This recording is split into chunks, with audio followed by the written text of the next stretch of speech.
Commissioners, good morning everyone, and welcome to the January 9th, 2020 Cumberland County Commissioners Workshop Meeting. Please join and stand and to the pledge of allegiance by saying, I pledge allegiance to the flag of the United States of America and to the republic for which it stands, one nation, under God, indivisible, with liberty and justice for all. Thank you.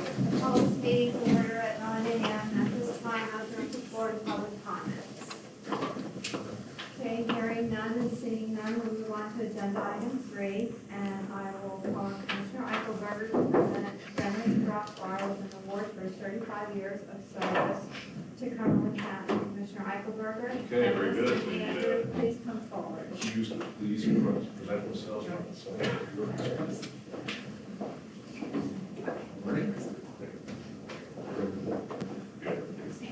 Let's get started. So we have just a little time here we set aside to recognize Dennis Dropbar. Yes. Just making sure. 35 years of service in juvenile probation, and a quick couple of bullet points here. Dennis was hired December 18 of 1984 as a probation officer 1 in the juvenile probation office. Promoted July 1 of 2001 to probation officer 2, and promoted August 23 of 2004 to probation supervisor. Did I get all that? Yeah, that's correct. Okay, that's an impressive record. We really appreciate all you've done for us. So we've got a small token of appreciation here for your time putting on the probation crew. Present that to you. And any yeah, just a couple comments. And I think Benny has been a staple in our department for longer than I've been there. And I will say, he actually, like many people do in our department, he came from Franklin County where he served 4 years. So he's actually working with 40 years of service in the juvenile justice field. When he came to us, he did obtain his graduate degree in 1985. And he has been working as a supervisor since 2004. So for the last 15 years, he pretty much oversees our court unit. He's our court administrative officer. And I think that the county has benefited the county as well as the youth that we serve with both benefited from his years of experience here in Cumberland County. So I thank you, County. Thank you very much. Thank you.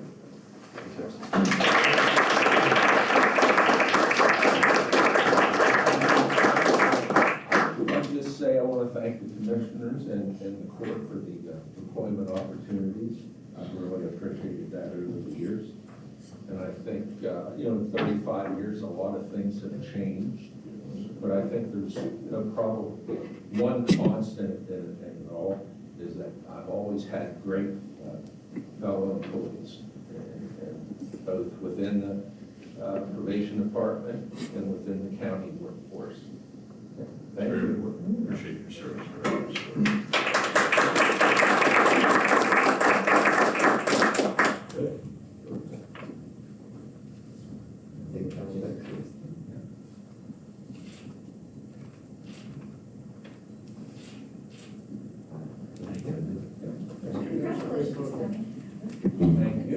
Thank you so much. I appreciate it.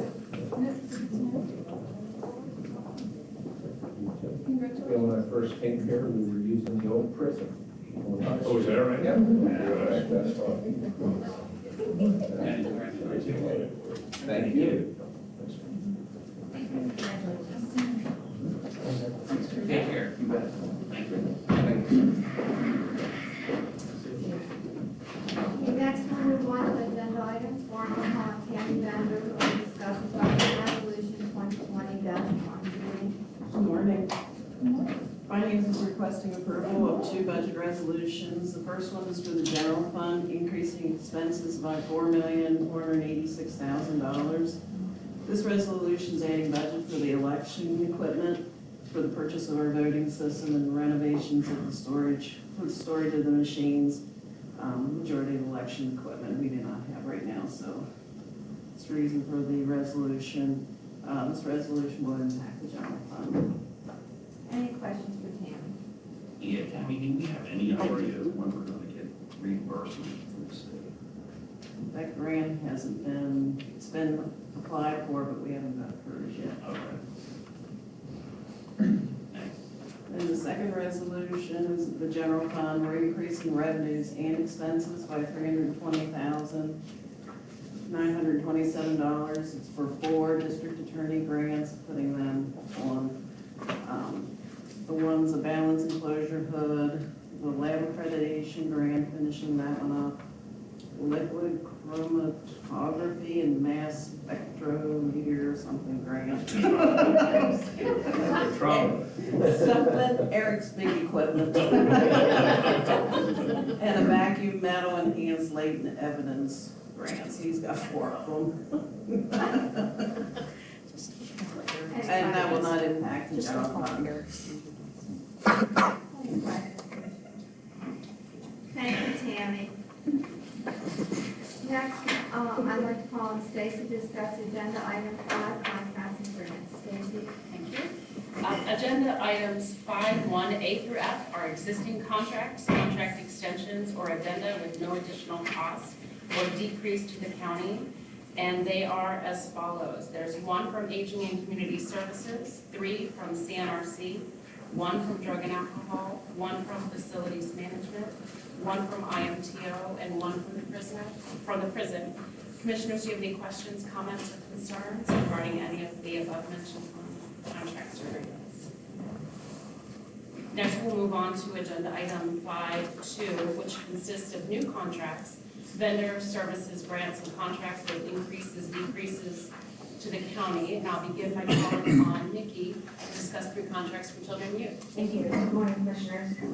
2 of the contracts, the Academy and the Summit Academy, are placement facilities mainly used by juvenile probation. They do have a 3% increase, but it keeps them under the maximum and is very standard across the board. And they have they are mainly for drug and alcohol issues, so they're a very specific placement facility.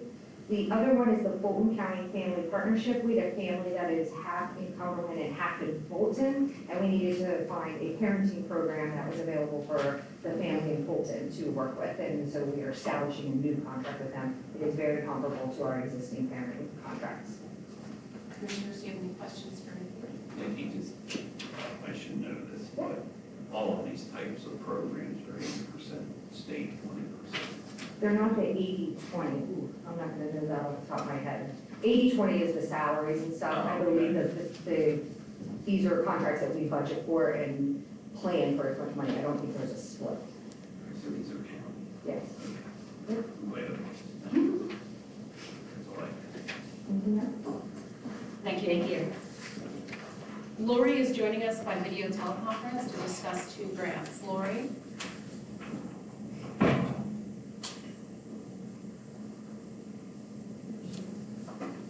All right, I think I'm muted. Hi. We have 2 grants that we'd like to discuss. The one is a DEP environmental grant to do stream flow tables and rain to drain, slow the flow, non-point source education tools to give out to our municipalities and our teachers and other educators in the county. That grant is $3,000. And then the other grant that we have is a PADP Plus grant. It is for trout habitat structures to enhance trout habitat and to help slow down stream bank erosion at Allenberry Resort on the Yellow Breaches. That grant amount came out to $255,980, and both these grants are state grants that no county money have. And then the other grant that is on our list there, Ghostwriter, that is a PACP grant that is a grant to help facilitate the writing of our strategic plan for the Conservation District. So once again, no county money being asked for. That amount was $1,200.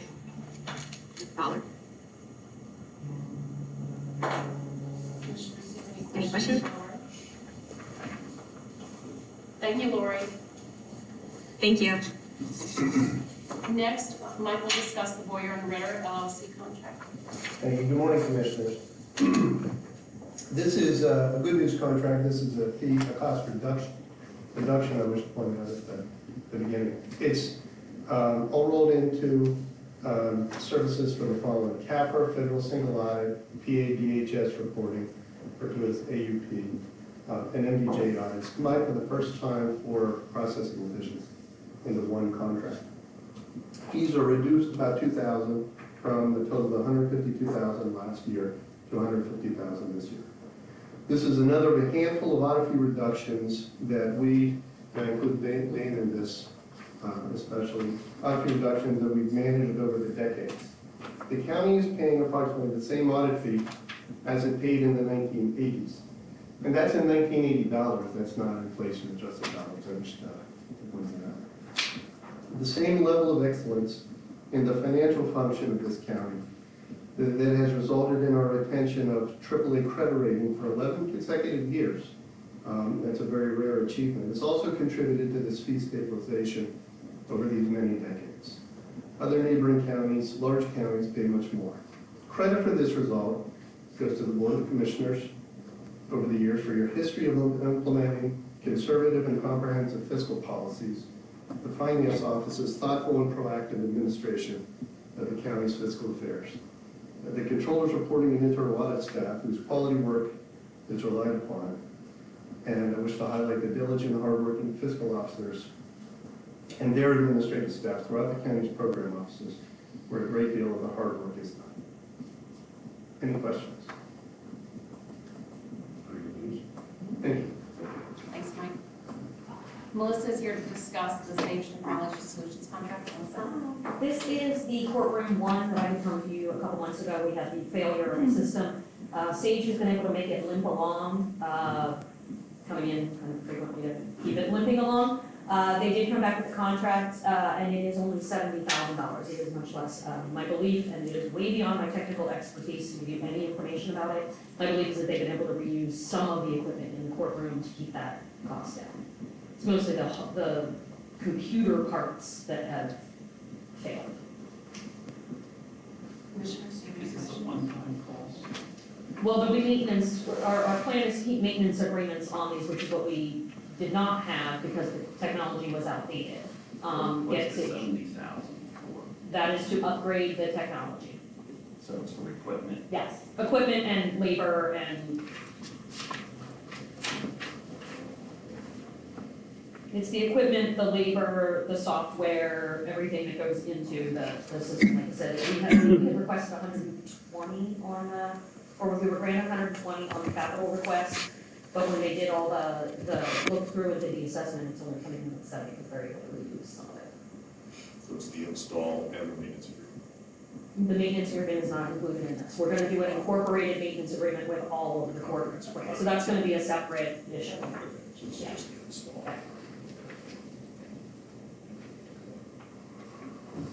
I have a question. Where is Sage Technology Solutions? Where are they located?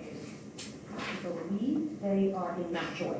Yeah, Okay. they're Mountjoy. Thank you. And for background for you, we've been doing these courtroom technology projects for several years. When we first started, and we were bidding them out and everything else, we really only had 2 or 3 vendors the first time. I think there was 3 vendors the first courtroom we did.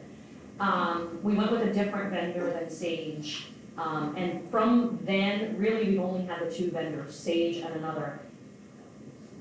We have not been as pleased with the results from the other vendor. That's actually the courtrooms we have the most problems with. Okay. And courtroom 1 was actually done by the other vendor. So we're trying to get Sage, and we've discussed it with IMTO. I think we've discussed it several times with the commissioners that the low bidder wasn't necessarily the best choice when this came. We've had problems with those courtrooms from the beginning. Any other questions? Thanks, Melissa. Thank you. Next, Clerk Stoner has several contracts for discussion, beginning with agenda item E, which will be followed by discussion of agenda item G, and also agenda items 9, 10, and 11. Kirk? Okay, good morning, Commissioners.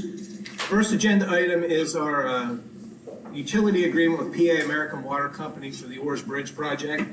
I'll give you a summary on this, and suffice to say that the first agreement, there was an administrative error in our percentage split of reimbursement with PA American Water Company. So PennDOT has prepared a new agreement and provided that to us for our approval. So Nothing major on this one. Project's still moving ahead. Just some of the percentage splits of cost share on that first agreement were incorrect. Any further questions on that one?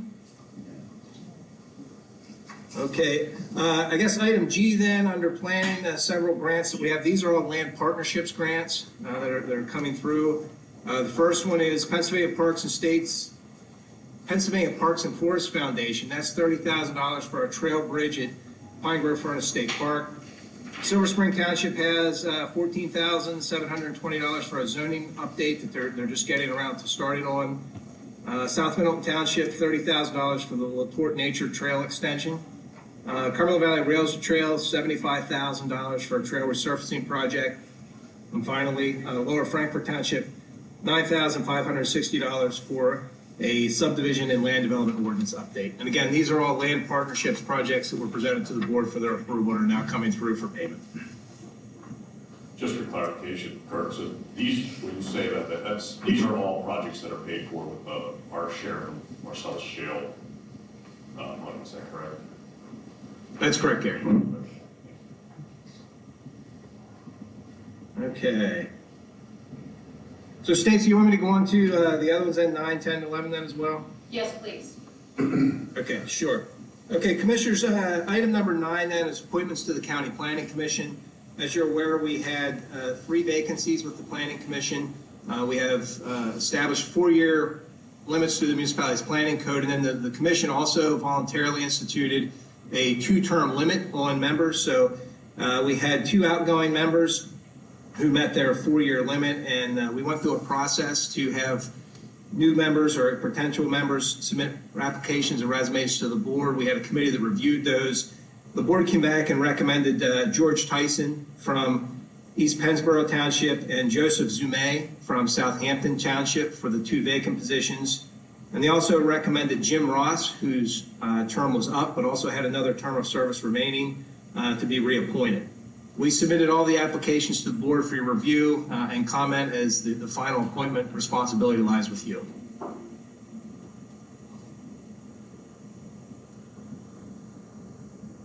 Further questions? Okay, item 10 then, we'll go from Planning Commission appointments to supplement D, scope of work for Kunkel Bridge. Kunkel Bridge is currently out for bid, and we need to approve supplement D, which is construction administration and inspection for HRG. The inspection is daily inspection, so you're looking at a price here for $320,000 for them to support that project through completion of construction. Kirk, was this part of the budgeted amount for this bridge replacement? Yes, Okay. yes. And if you recall, on Kunkel Bridge, we did receive $2 million of state funds as an incentive for us passing the $5 registration fee. So that bridge is coming to us at a very low cost. Okay, then item 11 is a Harrisburg Area Transportation Study, appointments and reappointments.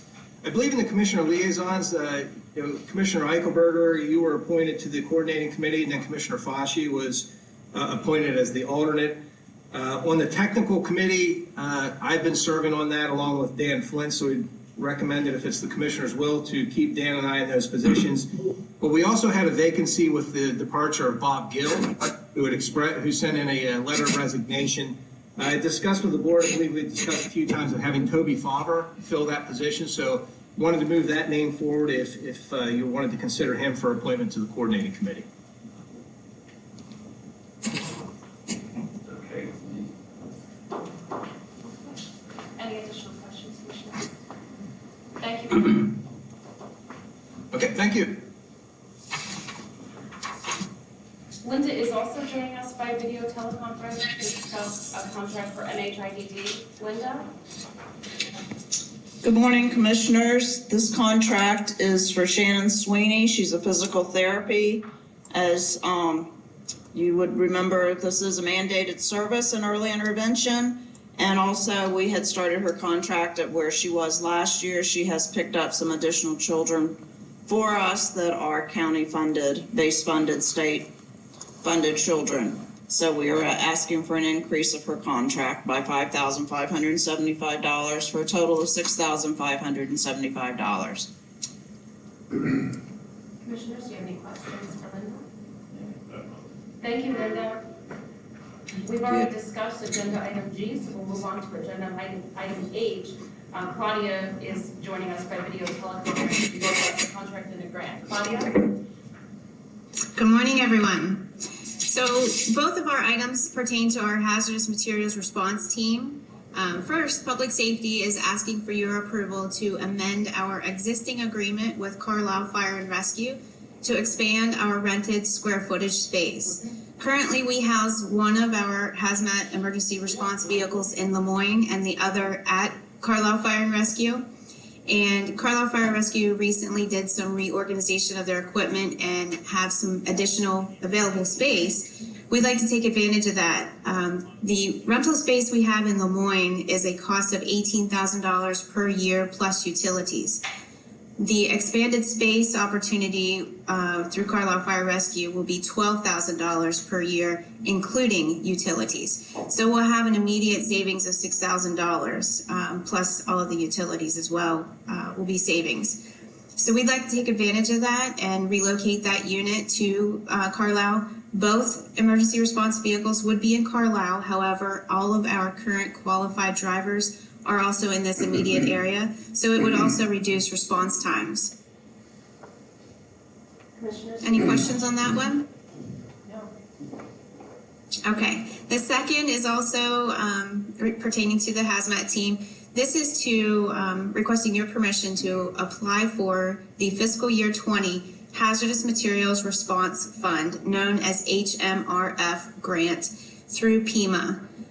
This funding provides the county's opportunities to enhance the efforts to develop and maintain a hazardous materials safety program. It's 100% state funding, and the amount that we will be awarded is subject to the availability of the funds in the program. And PEMA will calculate all that and make notification to us probably March or April timeframe, what our award will be. I can tell you that right now our current grant is $39,661. So it's unknown what that amount will be. But once we get the award letter, we'll develop a spending plan, and that will be included with the final grant agreement for your approval. And that performance period would start July 1 of 20 and end June 30 of 21. We have to have our intent and application into the e-grant system by February 15th. Any questions on that? Thank you, Claudia. All right. Have a good day, everyone. You too. Justin is joining us by video teleconference to discuss a grant registration application for recycling and waste. Justin? Morning, Commissioners. What I have before you is Pennsylvania Department of Environmental Protection application for registration for our 2020 Household Hazardous Waste Program. If you recall, last year we did 3 events back to back to back. We implemented a per pound fee of 30 cents and we required pre-registration. That went extremely well, both in terms of flow, logistics, financials. This year, proposing to add one more event, go to 4, and spread them out over the year. So we're proposing events in April, June, August, and October. 2 Thursdays and 2 Saturdays. 30 cents a pound and pre-registration required. This application is just letting DEP know what our plans are, and then it makes us eligible to get reimbursement from them after the events conclude. Commissioners, do you have any questions? I have a question. Did I hear you say you dropped the price per pound? No, it will remain the same. Okay, so I thought maybe the first time you said 50 cents. Okay. No, the electronics is 50 cents, the household hazardous waste is 30 cents a Thank pound. you. Thanks. Okay, thank you. You're welcome. Joe, are we satisfied with that fee? Is there any reason to adjust that either direction?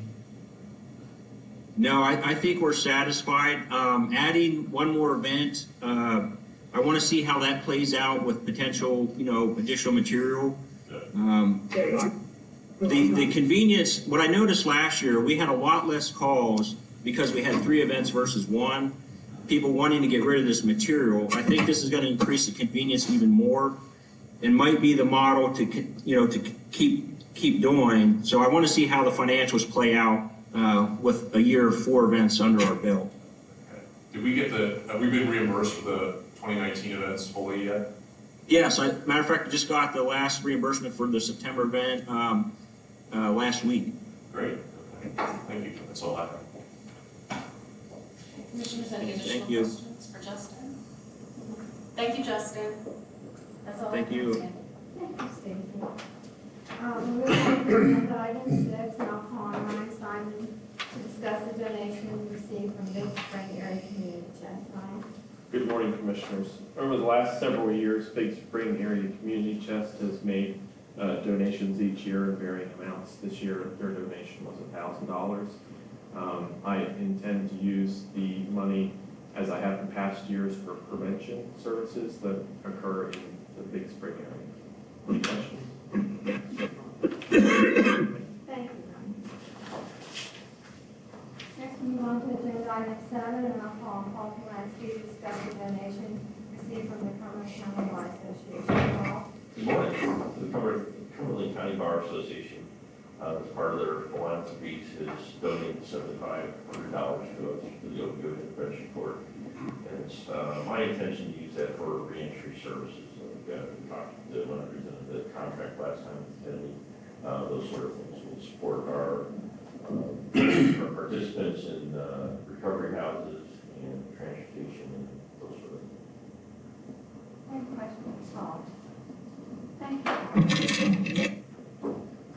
Next, we'll move on to agenda item 8, and I'll call on John Mott to discuss the bid results from the John. Good morning, Commissioners. We put out 5 buildings for janitorial service bid. The 5 buildings were Business Central, the new courthouse East Wing, the Dennis Marion Building, the DRO, and the old jail. We received 2 bids, one from McCaffrey Incorporated. They bid on 3 buildings, and then Interstate Building Maintenance Corporation, they bid on all 5. They were low bid, and what I would like to ask for today is, and recommend, is approval that 3 of the buildings be awarded to Interstate, and those buildings would be the new courthouse East Wing, Dennis Marion Building, and domestic relations. And I'd also like to recommend that the Business Central and the old jail be taken over by the facilities department and cleaned by our janitorial staff. And I believe by going to daytime cleaning at those 2 locations, and also by doing every day cleaning, we can clean by current staff with no additional hire. So we're actually using 2 different main courthouse buildings. Bailey, please call the operator. Bailey, please call the operator. Just that's. I'm sorry, what did you say? Are we using 2 different vendors for main courthouse and East Wing? No, same vendor, Interstate. Well, Interstate will be awarded 3 buildings. Got it. The new courthouse East Wing, I consider that 1 building. Oh, So- new courthouse slash East Wing. East Wing, Okay, yeah. got it. So, Understood. and Thanks. I was gonna say new courthouse, and I'm thinking, I think that's 2 buildings, but yeah, it is 1 building. And Interstate would clean 3. Right, got it. And then facilities would take over the old jail. And the old jail, there's probably gonna be a vacancy there until we decide on the space allocation, how that's gonna work after we move. And the contract calls for the same rate of pay, no matter if it's occupied or vacated. So I think this would be a benefit. We're also using Project Share at $16.15 to clean several months during the year. And we help them out once or twice a week, so. So is Interstate the same people that we have now? No, they're a different company. Okay. Any other questions for John? Thank you, John. Thank you. Okay, we already discussed agenda item 8, or 9, 10, and 11, so we move on to agenda item 12. I'll call on Brandon Soto, who is joining us by VTC to discuss the annual review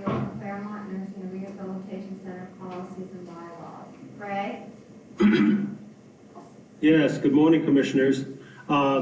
We have 4 different forms: admission statement policy for Claremont Nursing and Rehab Center, statement of equal opportunity policy, notice of non-discrimination and governing body laws. These are forms that will not change at all with the exception of personnel changes and are required to be posted on site. Any questions for Raymond? Thank you, Raymond. Thank you. Okay, next we'll move on to the Commissioner's liaison reports, and we'll begin with Commissioner Eichelberger. We have, of course, just reorganized, so we reorganized some assignments, and there was some shuffling, some new and some old, so obviously we're not real intensive on this today, I think. I did want to just mention to everybody that I got a verbal update from Jamie Keener, our CEO, at last night's transit event, who was simply letting me know that in terms of the Envision Future Strategic Planning Initiative for CADE, they have continued working diligently through the holiday season and everything with the focus groups, and I think they've more or less concluded the focus groups, and that process continues to roll forward, and a lot of good participation in that. Looking forward to that continuing to unfold, and I think that's everything. Thank you, Commissioner Eichelberger. Commissioner Fauci. My first liaison meeting is this afternoon at 1 o'clock over at the Public Safety Building. So I'm looking forward to going to that, and I'm looking forward to getting to know everyone. And that's all I have today. Sorry. No, that's fine. Thank you, Commissioner Fauci. Commissioner DiPolito. Thanks, Sandy. Ag Preservation Board was to meet yesterday, but the meeting had been canceled ahead of time. I did cover Planning Commission for Commissioner Eichelberger while he was out on vacation. I have a copy of the statistical report that I will give out to my colleagues. Other thing to note was John Epley's last meeting as a Planning Commission member, so he gave him a nice send off, and that's all I have. So the other liaison reports will be through the next cycle as we go. Correct. Thank you, Commissioner DiPolito. Thank you. Agenda item 14, I would like to report that executive sessions were held on the following dates in 2019 and 2020. December 30th of 2019 at 1:30 p.m. and January 8th, 2020 at 9:30 a.m., all regarding personnel issues. Is there any other business to bring before the board today? Okay, hearing none, we are adjourned.